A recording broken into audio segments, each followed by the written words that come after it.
দক্ষিণাঞ্চলের যে সকল মানুষেরা নিয়মিত লঞ্চে যাতায়াত করেন কেবলমাত্র তারাই জানেন লঞ্চের খাবারের স্বাদ কতটা মজার, বিশেষ করে এদের ডাল চচ্চড়িটা। আসসালামু আলাইকুম দর্শক, আমি মীর শাওনুল হক। আজ যাচ্ছি তাশরিফ ৩ লঞ্চে করে দ্বীপ জেলা ভোলাতে। আজ রাতের খাবার খেতে এই লঞ্চের ক্যান্টিনে এসেছি। একটু দেরি করে আসবার কারণে এদের বেশিরভাগ খাবার আইটেমগুলো প্রায় শেষের পথে, যার ফলে আমরা এসে পেলাম ভাতের সাথে নদীর আইড় মাছ। লঞ্চের ক্যান্টিনে খাবারের দাম একটু বেশি হলেও খাবারের মান ও স্বাদ ছিল অতুলনীয়। বিশেষ করে এদের ডাল চচ্চড়িটা রিকমেন্ডেবল। মাছটা বেশ তেলে, যার দাম ছিল 250 টাকা পিস, আর ডালের বাটি 50 টাকা।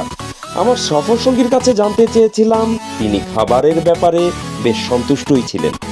আপনারা কখনো সুযোগ পেলে একটিবার ট্রাই করে দেখতে পারেন লঞ্চের ক্যান্টিনের এ সকল মজার মজার খাবার দাবারগুলো।